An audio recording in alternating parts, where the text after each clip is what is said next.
No, comments will be limited to 3 minutes. You waited all day. We appreciate it. I waited 8.5 hours. We do appreciate it. Because I love you guys, and I'm fighting for your freedom. My name is Daphne Lee. I'm the Clark County chapter head of PANDA. I'm also the Nevada State Director. And I'm not just representing myself here. I'm representing hundreds of citizens, not just in Clark County, but all over Nevada. I'm representing dozens of local businesses, including 2 casinos.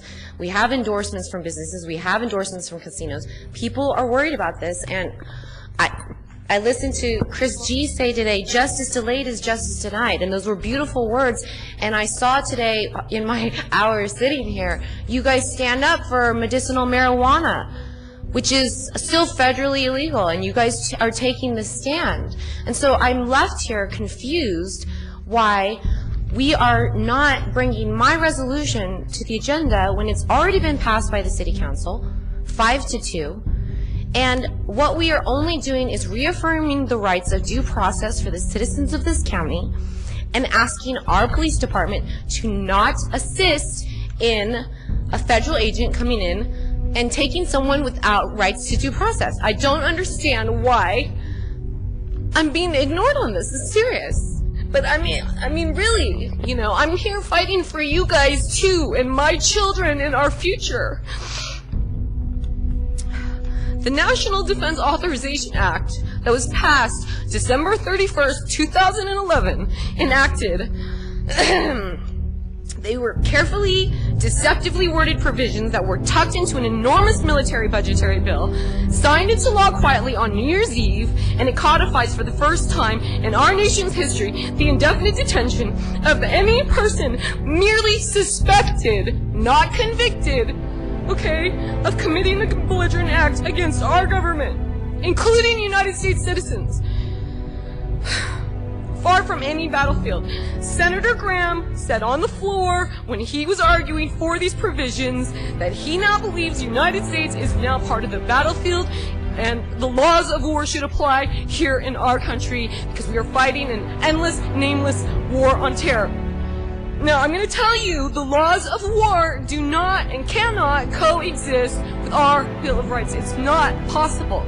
They are 2 totally different animals. You cannot apply the laws of war to this country and expect for the Bill of Rights to be respected and upheld. It's not possible. Our president said in his own signing statement of this law, I have signed this bill despite having serious reservations with certain provisions that regulate the detention, interrogation, and prosecution of suspected terrorists.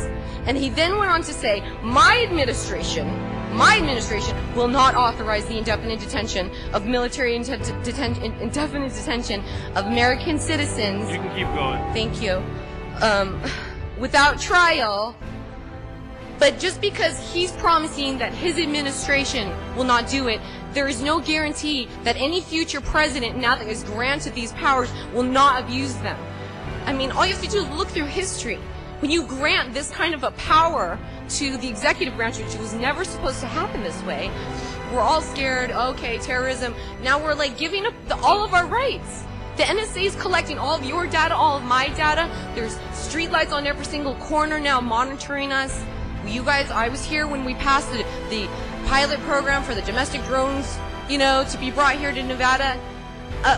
We're watching our civil liberties being eroded away. And while I applaud a lot of the stuff that you guys do, I just can't understand. Commissioner Sisolak's the only person here who has sat down and talked to me about this. I've emailed all of you several times. I have been doing this for over a year. I'm just a mom, okay? I'm not gaining anything by doing this. I'm just a mom. I will be happy to sit down and go over the legalese. It's very deceptive. I've talked to senators, congressmen, judges, civil rights attorneys. I've gone through this for a year. I will sit down and talk to you guys about any concerns you have with this. To be honest with you, my own organization doesn't even think this resolution is strong enough. Because all it is voicing dissent. It doesn't really do anything. It's non-compliance and it's voicing dissent. But it's a start because if the congressmen and the senators in this state are going to vote for something like this, we have a duty to voice dissent that we do not agree. It's unconstitutional. Each of you took an oath of office. That's the first thing you do. And while all the stuff that you guys do every day, it is important. But our first duty is to protect the citizens' rights of this county. You guys, you represent me. So please,